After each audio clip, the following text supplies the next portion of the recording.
تو یہ وظیفہ بتائے گا انشاءاللہ، یہ وظیفہ ہم کو بتائے گا کہ اس کا نقش کی طاقت اور تاثیر کیا ہے۔ ایک اور چیز آپ کو دوں گا، حدیث میں آتا ہے، اس حدیث مبارکہ کو ذرا غور سے سنیے گا، میں آپ اور تحفہ دے رہا ہوں، بڑا قیمتی تحفہ ہے۔ حدیث میں آتا ہے کہ قرب قیامت میں سال ایسے گزریں گے جیسے مہینے، اور مہینے ایسے گزریں گے جیسے ہفتے، اور ہفتے ایسے گزریں گے جیسے دن، اور دن ایسے گزرے گا جیسے شرارہ، چنگاری، آگ جلائے نا آگ، اس میں سے ایسے ایک چھوٹی سی چنگاری اوپر جاتی اور بجھ جاتی ہے۔ 2018 آیا، پلکوں میں گزر گیا، 19 آیا اور ایک مہینہ بھی گزر گیا، اور باقی 11 مہینے رہ گئے، اور اس میں سے بھی چند دن اوپر ہو گئے۔ اگر آپ چاہتے ہیں وقت کی برکت، دنوں کی برکت، زندگی کی برکت اور لا علاج بیماریوں سے چھٹکارا، تو آج ایک ٹوٹکا بتاتا ہوں۔ جو بندہ یہ چاہتا ہے کہ اس کے وقت میں برکت ہوگا، سنیں غور سے، عمر صحت مند چاہتے ہیں، لمبی عمر چاہتے ہیں، یا مختصر وقت میں برکت چاہتے ہیں؟ میں حیران ہوا، حضرت حکیم الامت رحمت اللہ علیہ کے خلیفہ، ان کا مزاج تھا کہ جب خط ان کا مرید ان کو لکھتا تھا تو اسی خط کی بیک پہ مختصر سا جواب لکھ کے بھیج دیتے تھے۔ اب ذرا جواب سنیں، سوال جو مرشد آپ کی دعاؤں سے، اللہ کی رحمت اور توجہ سے میں روزانہ 1.25 لاکھ دفعہ اس میں ذات کرتا ہوں، اللہ 1.25 لاکھ دفعہ نفی اسبات، 1.25 لاکھ دفعہ درود پاک، 1.25 لاکھ دفعہ استغفار، 10 پارے قرآن کے، 100 نفل، یہ معمولات۔ وہ پرائمری کے ٹیچر بھی تھے، مسجد میں 5 وقت کے امام بھی تھے، جمعہ بھی پڑھاتے تھے، مفتی تھے، لوگوں کو مسائل بھی بتاتے تھے، بال بچے بہت سارے تھے، ان کی روزی روزگار کے لیے محنت بھی کرتے تھے، اسکول میں وقت بھی دیتے تھے، اور یہ معمولات بھی کرتے تھے۔ ایک عقل انسانی تو نہیں مانتی کہ یہ کیا ہے، لیکن رب جس کے وقت میں برکت دے دے، اللہ کے لیے کون سی دیر ہے۔ ہم تو اپنے وقت میں برکتی چھنوا بیٹھے، ہمارے وقتوں میں برکتی ختم، ہماری زندگی میں برکتی ختم، ہمارے لمحوں اور ساعتوں میں برکتی ختم ہو گئے، ہم تو برکت چھنوا بیٹھے۔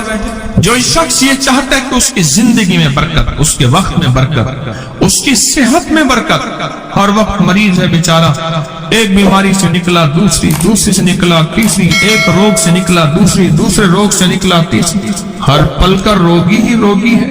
گھر میڈیکل سٹور بنا ہوا ہے، کبھی حکیم کی دوائیں، کبھی ڈاکٹر کی دوائیں، کبھی ادھر کی دوائیں۔